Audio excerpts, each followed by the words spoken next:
দেখছেন টিভি9 বাংলায় রয়েছে আমি শুভজিৎ মিত্র। এই মুহূর্তে আরো একটা গুরুত্বপূর্ণ খবরের দিকে নজর রাখতে হচ্ছে। সংসদে স্মোক ক্র্যাকার কাণ্ডের জের বিধানসভায় আরো আঁটোসাঁটো নিরাপত্তা ব্যবস্থা। বড় খবর, সংসদে গতকাল আমরা দেখেছিলাম দুজন আগন্তুক ঝাঁপ দিয়েছিলেন, সংসদের মধ্যে পৌঁছে গেছিলেন স্মোক ক্র্যাকার নিয়ে, আর তার জের এবার বিধানসভায় আরো আঁটোসাঁটো করা হয়েছে নিরাপত্তা ব্যবস্থা। ঠিক কি কি বিধিনিষেধ জারি করা হচ্ছে পুরোটাই জানবো। সৌরভ গুহ আমাদের সঙ্গে রয়েছেন, আমাদের সহকর্মী। সৌরভ। শুভজিৎ, প্রথমেই জানাই যে সংসদ কাণ্ড, যে কাণ্ড নিয়ে গোটা দেশ উত্তাল, সেই কাণ্ডের জের এসে পড়ল রাজ্য বিধানসভাতেও। আজকে স্পিকারের নেতৃত্বে নওশাদ আলী কক্ষে বিধানসভার নিরাপত্তা নিয়ে একটি বিশেষ বৈঠক ডাকা হয়। ওই বৈঠকে অত্যন্ত গুরুত্বপূর্ণ কতগুলি সিদ্ধান্ত নেওয়া হয়েছে। আমি এই মুহূর্তে দাঁড়িয়ে আছি বিধানসভার দক্ষিণ গেটে, অর্থাৎ সাউথ গেট।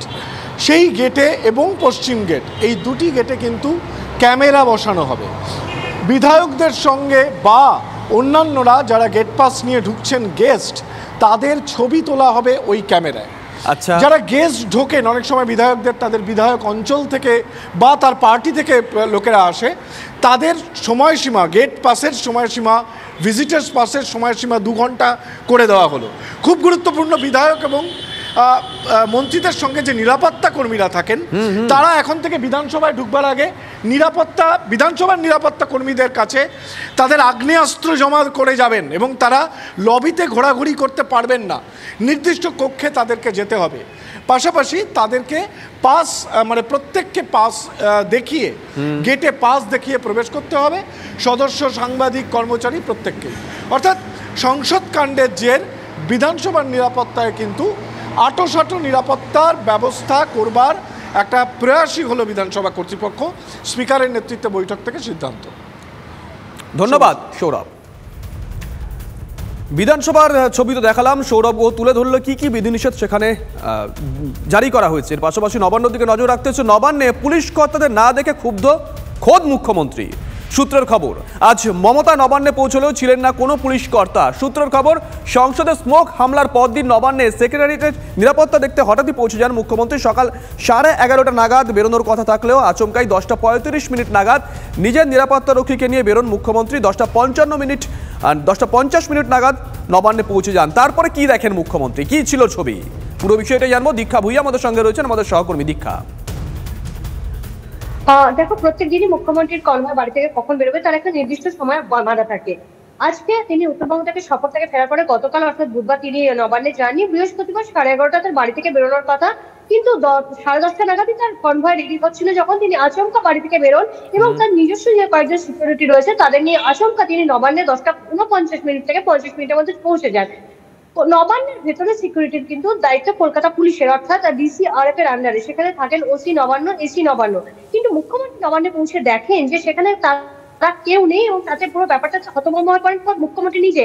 কারণ নবান্ন হচ্ছে তার সেক্রেটারিয়েট জায়গা, যেখানে একাধিক অফিস রয়েছে, একাধিক সচিব রয়েছে। সেখানে গিয়ে যখন দেখেন যে ওসি এবং এসি নবান্ন নেই, তিনি রীতিমতো ক্ষোভ প্রকাশ করেন এবং তার যে নিজস্ব সিকিউরিটি, ডিরেক্টর অফ সিকিউরিটি রয়েছেন, তাকে সেটি দেখতে বলে। কিন্তু এটা ডিরেক্টর অফ সিকিউরিটির কাজ নয়। ডিরেক্টর অফ সিকিউরিটি মুখ্যমন্ত্রী নিজস্ব যে সিকিউরিটি সেটা দেখেন। এরপরেই কলকাতা পুলিশের সাথে একাধিকবার নবান্নে আজকে বৈঠক হয়েছে এবং প্রত্যেকটা ক্ষেত্রে বলা হয়েছে নবান্নের নিরাপত্তা কিভাবে আরো বাড়ানো যাবে, প্রত্যেকটা গেটে আরো নিরাপত্তা বাড়াতে বলা হয়েছে। কারণ আজকে মুখ্যমন্ত্রী নিজে গিয়ে যখন দেখেছেন যে ওসি এবং এসি নবান্ন নেই, রীতিমতো তিনি হতাশ হয়েছেন। তার কারণেও নিজে, যেটা আমাদের সূত্র মারফত খাওয়া, যে হতভম্ব হয়ে যাওয়ার ব্যাপারটা, সেটা মুখ্যমন্ত্রীর পুরো চেহারায় ধরা পড়েছিল। এবং তারপরেই কলকাতা পুলিশের সাথে একাধিক বৈঠকে বসেন নবান্নের শীর্ষ কর্তারা। সেখানে কলকাতা পুলিশের যারা পুলিশ কমিশনারও ছিলেন। বলা হয় নবান্নের প্রত্যেকটা গেটে পুরো নিরাপত্তা যেন আঁটোসাঁটো করা হয় এবং নবান্নের কর্মচারীদের জন্য আমরা জানি যে অ্যাপ অলরেডি চালু করা হয়েছিল, সেগুলো যেন পুরো ঠিকঠাক কাজ করে, পুরো ব্যাপারটি ক্ষতি আছে। ধন্যবাদ দীক্ষা, ধন্যবাদ।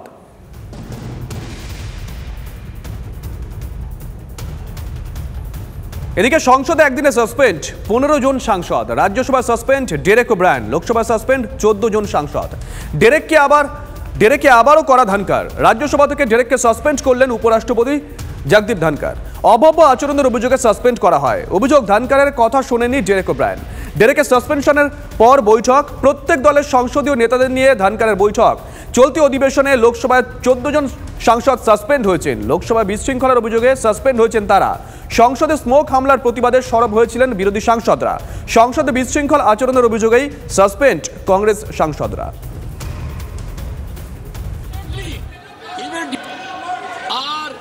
cautioned by me to take their seats immediately. Okay, so you will not take your seat. You, Mr. Why are you just eating? I hereby name Sri Derek O'Brien. Derek O'Brien is hereby named to leave the house immediately. What are you doing? Mr. Derek O'Brien, you have committed breach of privilege. Mr. Derek O'Brien to leave the house immediately. Mr. Derek O'Brien to leave the house immediately. The house is not in order. সংসদের right ওয়েলে আমি যেতে পারি, আমি টেবিলে যেতে পারি, আমার প্রশ্ন কখন উত্তর আসবে জানতে, কতক্ষণ ধরে এই আলোচনাটা হবে জানতে। আর আমি আমার একটা দাবিতে, দেশের নিরাপত্তার প্রশ্নে এত সিরিয়াস একটা ব্রিচ অফ সিকিউরিটি হয়েছে, আমি আমার দাবি জানাতে, যখন ট্রেজারি বেঞ্চ চুপ করে আছে, যখন স্বরাষ্ট্রমন্ত্রী বয়ান দিচ্ছে না, তখন আমি স্লোগান দিতে নামতে পারি না ওয়েলে? তাতে আমাকে সাসপেন্ড করা হবে? আমি বলবো ওটা আমার সাংবিধানিক অধিকার। এক যাত্রায় পৃথক ফল হবে কি করে? বিরোধী দলনেতা সিটে বসে সাসপেন্ড হন, আর ওয়েলে নেমেছে সাসপেন্ড হয়েছে। দেখ কেমন লাগে। শুভেন্দু অধিকারীকে সাসপেন্ড করেছিলেন যখন বড় বড় কথা বলছিলেন। In utter disregard to the House and the authority of the chair, and having been named by the chair, resolve that above mentioned members to be suspended from the service of the House for the remainder session under Rule 374(2).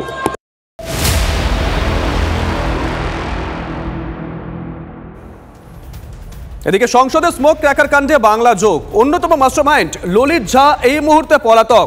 ললিতই video তুলেছিলেন যেমনটা বলছে সূত্র। কলকাতার বাসিন্দা নীলাক্ষ আইচকে প্রথম video share করেন এই ললিত, যে এই মুহূর্তে পলাতক। চলতি বছরের এপ্রিলে নীলাক্ষর সঙ্গে ললিতের পরিচয় হয়। ললিত একাধিক এনজিওর সঙ্গে জড়িত। বাংলার একটি এনজিওর সঙ্গে যোগ রয়েছে ললিত ঝার। বাংলার ওই এনজিওর সক্রিয় সদস্য নীলাক্ষ আইচ। খবর সূত্রের, মধ্য কলকাতায় শিক্ষক পরিচয় থাকতেন ললিত। 1.5 বছর আগে বাড়িতে তালা মেরে চলে যান ললিত, এমনটাই বলছে সূত্র। এই সংগঠনের এখানে সভাপতি কে? নীলাক্ষ আইচ। হ্যাঁ, নীলাক্ষ আইচ রাজ্য সভাপতি। আর ললিত ঝাকে চিনতেন? হ্যাঁ, ললিত ঝা।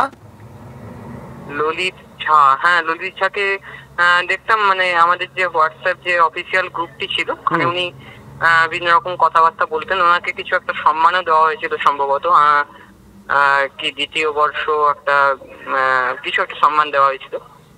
না, আপনাদের একটা পোস্টে দেখলাম, ফেসবুক পোস্টে দেখলাম ললিত ঝা অন্যতম সম্পাদক, মানে নীলাক্ষ সম্পাদক হতে পারে। এই রিসেন্ট হয়তো উনি নির্বাচিত হয়েছেন সংগঠনের মধ্য থেকে। আমি লাস্ট 2 মাস হলো আমি বেরিয়ে এসেছি, একটা মানে ঝামেলা নিজেদের মধ্যে হয়েছিল। সেটা কি আদর্শগত ঝামেলা? হ্যাঁ, আদর্শগত ঝামেলা। ওই গ্রুপে কিছু মানে কি বলবো, রাজনৈতিক মতাদর্শ, মানে বর্তমান যে কেন্দ্রীয় সরকার রয়েছে তার যে মতাদর্শ পন্থী কিছু মানুষজন ওখানে থাকেন। এবং একজন ভারতের নাগরিক হিসাবে আমার তো একটা কোন জিনিস সরকারের বিরোধী তো আমি হতেই পারি, সরকারের কোনো প্রকল্পের বা সরকারের কোনো কাজের বিরোধিতা আমি করতেই পারি। হ্যাঁ, মেদিনীপুরে খুবই ক্ষীণ রয়েছে। আমি সরে দাঁড়ানোর পরে যত ইউনিট ছিল সবাই প্রায় সরে এসেছে। TV9 Bangla exclusive. নীলাক্ষ আইচ এপ্রিলে একটি ইভেন্টে ললিতের সঙ্গে পরিচয় হয়েছিল তার। গতকাল দুপুর 1টা নাগাদ ভিডিও পাঠান ললিত ঝা। এনজিওতে সাধারণ সম্পাদক হিসেবে কয়েক মাস ছিলেন ললিত। TV9 বাংলাকে জানিয়েছেন নীলাক্ষ আইচ।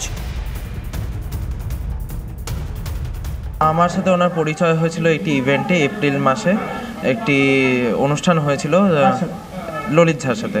সেন্ট্রাল অ্যাভিনিউয়ে ইন্ডিয়ান অ্যাসোসিয়েশন হলে একটা ইভেন্ট হয়েছিল, তো সেখানে ওনার সাথে আমার প্রথম পরিচয় হয় এবং সেটার মাধ্যমেই আমি ওনার পরিচয়টা পাই। এটার ব্যাপারে সত্যি কথা বলতে আমরা কেউই কিছু জানতাম না, উনি হওয়ার মানে এরকম কিছু যে হয়েছে। হ্যাঁ, আমি তখন পার্সোনালি কলেজে ছিলাম। কলেজ থেকে বেরোনোর পর দেখি এই ললিত ঝা আমার হোয়াটসঅ্যাপে একটি মেসেজ পাঠান, এই একটা ভিডিও পাঠান এই ঘটনাটার। হ্যাঁ, আমি শুধু সেটাই দেখেছিলাম এবং সেই মেসেজগুলো দেখেছিলাম, সেইটুকুই আমি জানি।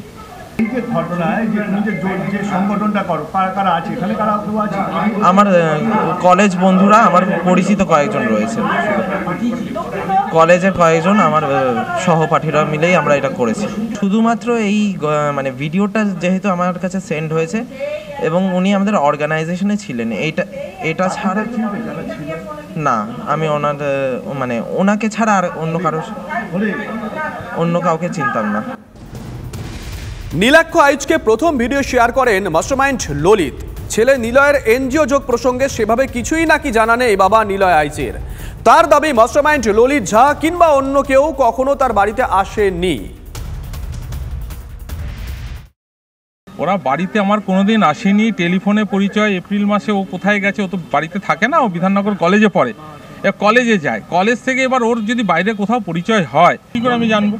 এনজিওটা যে করে, এটা তো ফিজিক্যালি কিছু করে না, যেটা হয় টোটালটাই ওদের কি বলে ফেসবুক এইভাবেই হয়, এখানে তো কোনো ফিজিক্যালি কিছু হয় না। এনজিওটার নাম কি? সাম্যবাদী সুভাষ, সম্ভবত সাম্যবাদী সুভাষ সভা বা এরকম কিছু একটা। নীলাক্ষ আইচের সহপাঠীর কাছে পৌঁছে গেছিলাম আমরা TV9 বাংলা। বিধাননগর কলেজের দ্বিতীয় বর্ষের ছাত্রী শ্রীপর্ণা দাস। নেতাজি প্রসঙ্গে আলোচনায় নীলাক্ষর সঙ্গে আলাপ। নীলাক্ষর ব্যবহার খুব ভালো। নীলাক্ষ এনজিওর হোয়াটসঅ্যাপ গ্রুপে তাকে যোগ করে। TV9 বাংলাকে জানিয়েছেন নীলাক্ষ আইচের সহপাঠী শ্রীপর্ণা দাস। খুব অল্প দিনের জন্য চিনি, ওই নেতাজির কিছু কথার জন্য আমার সাথে পরিচয় হয়েছিল। আমার সাথে তো ঠিকঠাকই বিহেভিয়ার ছিল, কিছু খারাপ না। এটা হোয়াটসঅ্যাপ গ্রুপে ওই আমাকে অ্যাড করে রেখেছিল, যেটা আমি দেখার টাইম পাই না, পড়াশোনার অনেক চাপ, ব্যাস সেরকম পার্সোনালি আমি চিনি না। কোনো খারাপ কিছু তো দেখিনি, কোনোদিন খারাপ শুনিও নি কিছু ওর নামে। এদিকে সংসদে স্মোক কাণ্ডে অন্যতম অভিযুক্ত যে এই মুহূর্তে পলাতক সেই ললিত ঝার কলকাতা কানেকশন। বড় বাজারে বাড়িতে থাকতেন ললিত, শিক্ষক পরিচয় থাকতেন তিনি। 1.5 বছর আগে তালা ঝুলিয়ে চলে যান এই ললিত ঝা। এনাকে চেনেন আপনি? এক দুবার দেখেছি নিশ্চয় দেখেছি। এর নাম কি ছিল? বলেই থাকতো এখানে? না, ললিত ঝা আমি জানি না, কিন্তু আপনাকে মিথ্যা কথা বলবো, আমি ললিত ঝা জানি না নামটা। এখানে কি অন্য নামে থাকতো? লোকজনকে কি নামে জানতো? না এমনি আমি মুখটা দেখি বাস। মুখ আছে। আচ্ছা, করতো কি এখানে? এখানে টিউশনই করতো? আর অন্য কোনো যোগাযোগ বা আসা যাওয়া কিরকম লোকজন আসা যাওয়া করতো এই বাড়িতে? এই বাড়িতে সব ট্যালেন্ট গুলো আছে যা। মানে স্টুডেন্ট ছাড়া আর কেউ আসতো না? না, স্টুডেন্ট ওই রুমে স্টুডেंट ছাড়া কেউ আসতো না। इसको अभी हम इतना नहीं छीन पा रहा, बच्चा था ना तो हम देखता था, नीचे पढ़ाशোনা करता रहा। আচ্ছা, আপনি কবে লাস্ট দেখেছেন? আপনি লাস্ট কবে দেখেছেন? कोई साल हो गया। উপরে আসতো কোনো সময়? ऊपर नहीं, कभी नहीं आया। कभी एक आध बार कोई तो बातचीत करने आया होगा तो आया होगा, नहीं तो স্বভাব আচার ব্যবহার কেমন ছিল? ছেলে তো ভালো ছিল। মানে আর এখানে ও পড়া মানে কি করতো? পড়াশোনা करता था उस टाइम में और पढ़ाता भी था। আচ্ছা, बच्चा लोग को। এই নামগুলো উঠে আসছে কলকাতা থেকে, সে নীলাক্ষ আইচ হোক বা ঝা হোক, তো স্বাভাবিকভাবে তাদের বিরুদ্ধে তদন্ত, ললিত ঝা হোক, তাদের বিরুদ্ধে তদন্ত চলছে। আগামী দিনে এই তদন্তের ফল প্রকাশ পাবে। তবে হ্যাঁ, বাবা মা চিন্তিত আছে, আমি বুঝতে পারছি, এবং স্বাভাবিক, কারণ বামপন্থা রোগটাই এরকম, এই ধরলে পরে তাদের বাবা মাকে চিন্তায় থাকতে হয়।